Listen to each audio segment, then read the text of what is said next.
नमस्कार दोस्तों, स्वागत है आपका आपके अपने YouTube चैनल, आपके अपनी online classes Cosmos UGC classes में।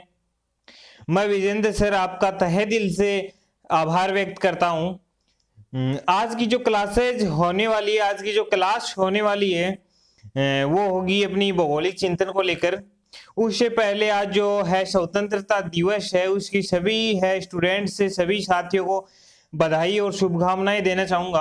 आज के दिन अपना जो देश है आजाद हुआ था 15 अगस्त 1947 को। तो सभी को बहुत बहुत है बधाई है। इस है अपने जो है पर्व है एक उत्सव की तरह मनाते हैं अपन इस है दिन को। अपन है इस दिन को जो है अपना देश जो है आजाद हुआ था विदेशी शक्तियों से। तो है आज के जो है दिवस पर है आप सभी ने है इस बार तो क्या हुआ था कि लॉकडाउन की वजह से कार्यक्रम नहीं हो पाए, वरना सभी लोग है इसमें भाग लेते हैं अच्छे शानदार तरीके से। और भारत में ये जो उत्साह है ये है 74 साल से लगातार बना हुआ है। ये उत्साह वैसा का ही है जैसे 1947 में भारत आजाद हुआ था। उस समय जो उत्साह देखने को मिला था भारतवर्ष की जनता में, वैसा का वैसा उत्साह आज भी यहाँ पे है भारत में देखने को मिलता है। एक ये महानता प्रकट करता है भारत की। तो सभी को है फिर एक बार फिर है हार्दिक बधाई और शुभकामनाएं इस दिवस के लिए। तो आज की जो क्लास है इसकी शुरुआत करते हैं अपन। कल की क्लास में अपन ने अमेरिकी भूगोलवेता पढ़े थे, उसकी अगली कड़ी में आज हम पढ़ने वाले अमेरिकी भूगोलवेताओं में हार्टसोन महोदय, इसका भौगोलिक योगदान, इनके ग्रंथ जो अपन पढ़ने वाले हैं। तो चलो शुरुआत करते हैं क्लास की। यह एक अमेरिकन भूगोलवेता था। हार्टसोन एक अमेरिकन भूगोलवेता था जिसने द्वितीय विश्व युद्ध के बाद भूगोल को एक नवीन रूप में विकसित किया। मतलब कि दूसरे विश्व युद्ध के बाद में एक भूगोल को नवीन रूप में विकसित करने का काम किसने किया? हार्टसोन ने किया। यह विस्कॉन्सिन विश्वविद्यालय से संबंध रखता था तथा वहां पर भूगोल विषय का प्रोफेसर था। ये आपकी जो नॉर्मल जानकारी के लिए है। अमेरिकी भौगोलिक संघ ने इन्हें दिल्ली स्वर्ण पदक से सम्मानित किया।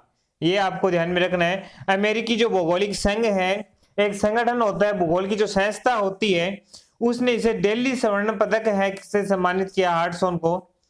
अब इनकी महत्वपूर्ण जो चीज है उनकी बात करते हैं। ग्रंथ है, ग्रंथों में इनका कौन कौन से इंपोर्टेंट ग्रंथ है। पहला ग्रंथ इंपोर्टेंट है भूगोल की प्रकृति, नेचर ऑफ ज्योग्राफी। पहला ग्रंथ है भूगोल की प्रकृति, नेचर ऑफ ज्योग्राफी, महत्वपूर्ण ग्रंथ है। आया हुआ क्वेश्चन है, यहां से आने की संभावना है और अन्य एग्जाम में भी ये क्वेश्चन आया हुआ है। नेचर ऑफ ज्योग्राफी है किसका ग्रंथ है? हार्टसोन का है, भूगोल की प्रकृति। दूसरा ग्रंथ भी इंपॉर्टेंट है, परिप्रेक्ष्य के रूप में भूगोल की प्रकृति, पर्सपेक्टिव नेचर ऑफ ज्योग्राफी, परिप्रेक्ष्य के रूप में भूगोल की प्रकृति, यह भी महत्वपूर्ण ग्रंथ है। राजनीतिक भूगोल में कार्यात्मक उपागम, राजनीतिक भूगोल पॉलिटिकल ज्योग्राफी में है कार्यात्मक उपागम, the function approach in political geography, ये भी जो है हार्टसोन का ग्रंथ है।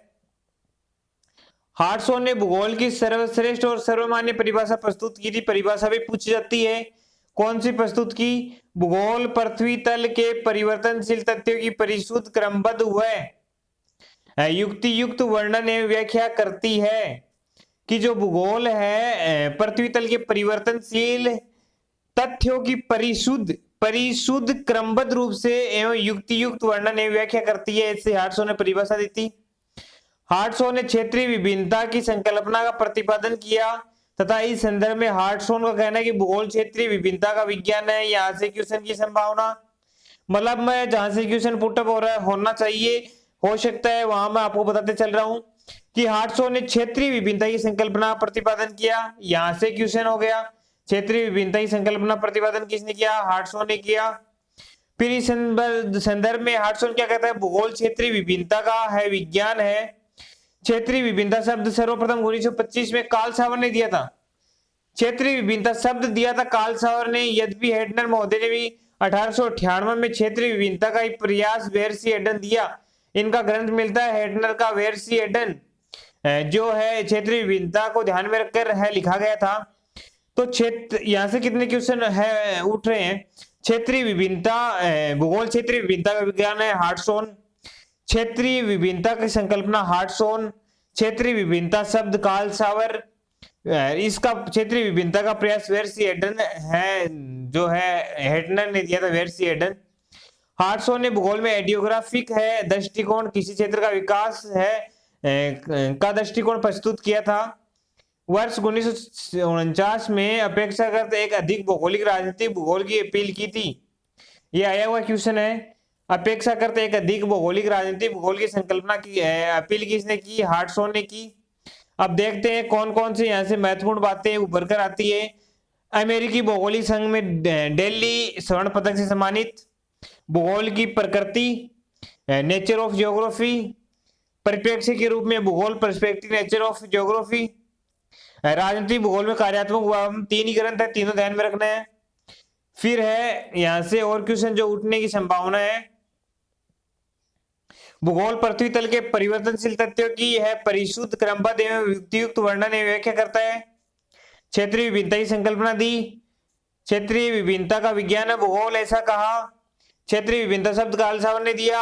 हेटनर ने इसका क्षेत्रीय विभिन्नता का प्रयास वेरसी एडन ने दिया, वेरसी एडन दिया। और ये अंतिम है अपेक्षाकृत एक है अधिक भौगोलिक राजनीतिक भूगोल की अपील हार्टसो ने की थी। नेक्स्ट भूगोल रहता है कार्ल सावर। कार्ल सावर के जो ग्रंथ पढ़ेंगे अपन, भूदर्शे का आकृति मूलक विज्ञान, द मार्फोलॉजी ऑफ लैंडस्केप। भूदर्शे का आकृति मूलक है विज्ञान, the morphology of landscape. Missouri की औद्योगिक उच्च भूमि, सांस्कृतिक कल्चरल लैंडस्केप, कृषि का उद्भव विसरण स्थल एवं जीवन। भूदर्शे का आकृति मूलक विज्ञान, the morphology of landscape. Missouri की औद्योगिक उच्च भूमि, सांस्कृतिक भूगोल, cultural geography, cultural landscape, cultural geography. सांस्कृतिक दर्शे भूमि बोल सकते हैं। कृषि का उद्भव है विसरण स्थल एवं जीवन इत्यादि जो ग्रंथ इनके मिलते हैं। अमेरिका में भूदर्शे की विचारधारा को विकसित किया।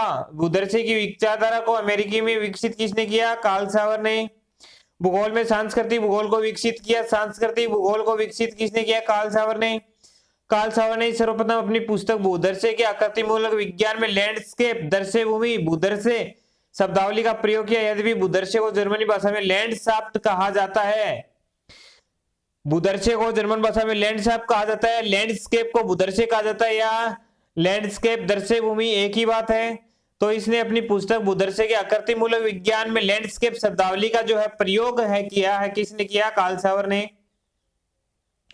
हंटिंगटन की भांति सावर भी इतिहास और भूगोल में घनिष्ठ संबंध बताता है। जो हंटिंगटन है उसकी भांति सावर भी इतिहास और भूगोल में घनिष्ठ संबंध बताता है। यह बताता है कि इतिहास कब का वैज्ञानिक अध्ययन करता है तो भूगोल कहाँ का वैज्ञानिक अध्ययन करता है। कि जो इतिहास है कब हुआ, कब घटित हुई, उसका वैज्ञानिक अध्ययन करता है तो भूगोल कहाँ घटित हुई ये चीज, उसका वैज्ञानिक अध्ययन जो है करता है। अब इतिहास की बात आ गई तो इतिहास को भौगोलिक दृष्टि से, भूगोल को इतिहास दृष्टि से अध्ययन किया जाना चाहिए। कौन से भूगोलवेत्ता का है जो है स्टेटमेंट है ये? किसने अपनी विचार प्रस्तुत किए से? हेरोडोटस, फादर ऑफ ज्योग्राफी, आपने पढ़ा होगा, उसके विचार थे। तो इसने भूगोल और इतिहास को घनिष्ठ संबंध बताया, अंतर संबंधित बताया है। किसने बताया? कार्ल सावर ने। सावर ने भूदर्शे की आकृति मूलक संकल्पना का प्रतिपादन किया। ये हो गया, ग्रंथ दिया था उससे संबंधित है, भूदर्शे की आकृति मूलक संकल्पना का प्रतिपादन। सेलिसबरी है भूगोलवेत्ता है, उसके बारे में पढ़ेंगे। यह एक भौतिक भूगोलवेत्ता है। भूगोल में सर्वप्रथम उन्होंने पृथ्वी तल के भूआकार को 3 है भागों में बांटा। प्रथम श्रेणी के उच्चावच में प्रथम श्रेणी के कौन से? महाद्वीप और महासागर। द्वितीय श्रेणी पर्वत, पठार और मैदान। तृतीय श्रेणी डेल्टा, ज्वार नदमों के जो भी आकृतियां बनती है जब नदी या समुद्र के किनारे जो जल छोड़ती है तब वो तृतीय श्रेणी के आकार।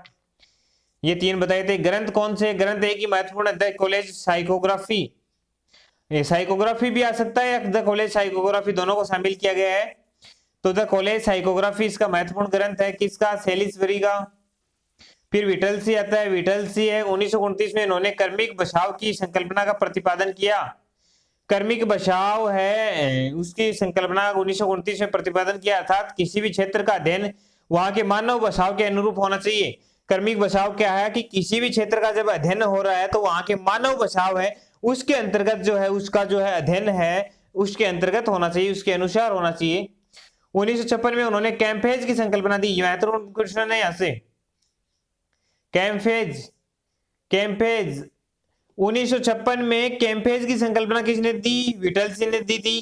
क्षेत्रीय अध्ययन के क्षेत्र को उन्होंने कैम्पेज कहा था। 1936 में विटलसी ने विश्व को 13 कृषि प्रदेशों में बांटा। महत्वपूर्ण बात है यहाँ से, तो कितने कृषि प्रदेशों में बांटा? 13 में। कैम्पेज किसने कहा? विटलसी ने कहा था क्षेत्रीय अध्ययन को लेकर।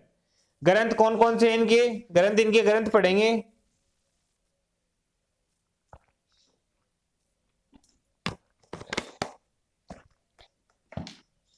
इनके ग्रंथ कौन कौन से हैं? Major agriculture region of the earth, major agriculture region of the earth, earth and the state. दो ग्रंथ है, कौन कौन से? Major agriculture region of the earth पहला ग्रंथ, दूसरा अर्थ एंड द स्टेट ये दूसरा इसका ग्रंथ है। तो इसने 13 तो कृषि प्रदेश बता दिए, 13 तो कृषि प्रदेश बता दिए, कैम्पेज की संकल्पना दे दी, कार्मिक बचाव का प्रतिपादन किया। 3 बातें ये और 2 ग्रंथ, major agriculture region of the earth, earth and the state. फिर आता है एच बेरोज। एच बेरोज की एक ही बात महत्वपूर्ण है, मानव पारिस्थितिकी की संकल्पना। एच बेरोज आए, मानव पारिस्थितिकी जहां भी आई एच बेरोज मिलेगा आपको। जहां मानव पारिस्थितिकी आएगा वहां पे एच बेरोज मिलेगा। स्थान कार्य संबंध में घनिष्ठ संबंध की संकल्पना, छोटी छोटी भूगोलता है, इसमें इतना इंपॉर्टेंट है नहीं इनका। मानव पारिस्थितिकी की संकल्पना प्रतिपादन किसने किया? एच बेरोज ने। फिर आता है फ्रीमैन। फ्रीमैन के बारे में पढ़ेंगे। भूगोल के 100 वर्ष एकमात्र ग्रंथ है, भूगोल के 100 वर्ष एकमात्र महत्वपूर्ण इसकी बात है 100 ईयर्स ऑफ ज्योग्राफी। अब 100 ईयर्स ऑफ ज्योग्राफी आ गए भूगोल के 100 वर्ष। तो 20वीं शताब्दी का भूगोल किसने लिखा? आप बताइए, कमेंट बॉक्स में कीजिए। मैंने अभी हाल ही में पढ़ाया है 20th century of the geography, मतलब 20वीं शताब्दी का भूगोल। मेरा कहने का मतलब ये किसने लिखा, कमेंट बॉक्स में जरूर कीजिए आप, अगर आपको पता है तो। भूगोल के 100 वर्ष किसका? फ्रीमैन के 100 ईयर्स ऑफ ज्योग्राफी। अंतिम भूगोलवेता है मार्क जेफरसन। यह अमेरिका का एक नगरीय भूगोलवेता है मार्क जेफरसन। आपको मार्क जेफरसन आते ही प्राइमेट सिटी याद आ जाना चाहिए, प्राथमिक नगर आपको याद आ जाना चाहिए, क्योंकि एग्जाम में इसका क्वेश्चन बार बार पूछा गया है, हर बार पूछा गया है और पूछने की संभावना है। जिसने नगरों के आकार विस्तार तथा कार्यों का अध्ययन किया, 1939 में प्राइमेट सिटी प्राथमिक नगर की अवधारणा इसने दी थी। इसने केंद्रीय स्थान शब्द दिया, मार्क जेफरसन ने केंद्रीय स्थान शब्द दिया था, लेकिन क्रिस्टल ने अपने केंद्रीय स्थल सिद्धांत में इसका जो है प्रयोग कर लिया इस शब्द का। ग्रंथ कौन से? विश्व के महानगरों का मानव भूगोल, अर्जेंटीना के पंपास में जन बचाओ, the law of primate city, ये तो याद रखना ही रखना है, the law of primate city. तो इसका कौन कौन क्या चीज महत्वपूर्ण है? प्राइमेट सिटी अवधारणा दी, प्राथमिक नगर, केंद्रीय स्थान शब्द दिया था, जबकि येस्टरलैंड ने इस सिद्धांत का प्रयोग किया, सिद्धांत में इस शब्द का प्रयोग किया। विश्व में महानगरों का मानव भूगोल, अर्जेंटीना के पंपास में जन बचाओ, the law of primate city. तो आज की क्लास में इतना ही। अपने अमेरिकी भूगोलवेता कंप्लीट हो गए। जो छोटे मोटे भूगोलवेता को इक्के दुक्के रहे हैं तो उनको मैं क्वेश्चन के माध्यम से सोल्व कराऊंगा। तो नेक्स्ट क्लास होगी प्रीवियस ईयर क्वेश्चन को लेकर अमेरिकी भूगोलवेताओं के। उसके बाद में अपन नेक्स्ट भूगोलवेता चीनी और भारतीय भूगोलवेता बचे हैं उनको पढ़ेंगे। इनका इतना ज्यादा है पूछा नहीं जाता, लेकिन फिर भी चीनी भूगोलवेता को और इसको भारतीय भूगोलवेता को अपन जो है पढ़ेंगे। उसके बाद में विचारधाराएं चलेंगी और है 3 अपनी क्लासेज रेगुलर है, एनसीईआरटी चल रही है, 3 क्लासेज ये हो रही है। आप बेहतर रूप से इनका आनंद लो और है और क्लासेज में है जैसे ही सुविधा होगी वैसे आपके अनुसार लगा दूंगा नई नई क्लासेज। वैसे भी मेरा कुछ ना कुछ नया करने का मन करता है आपके लिए कि आपको निःशुल्क क्लासेस देने का वादा किया, तो मैं सारी classes 10 unit 10 + 10 20 unit UGC net की आपको दे दूं, एनसीईआरटी 6 से 12 फ्री दे दूं। साथ में इतना है मैंने आपसे वादा किया है, तो अपन धीरे धीरे है बढ़ रहे हैं। ये यूनिट कंप्लीट होने वाली है, लगभग 5 क्लासेज के अंदर ये यूनिट कंप्लीट हो जाएगी। उसके बाद में एनसीईआरटी कंप्लीट कराऊंगा मैं, उसके बाद में नई यूनिट लेके आएंगे और फर्स्ट पेपर अपना चलता रहेगा। तो चलिए धन्यवाद साथियों, मिलते हैं नेक्स्ट क्लास के साथ में। Bye bye, take care.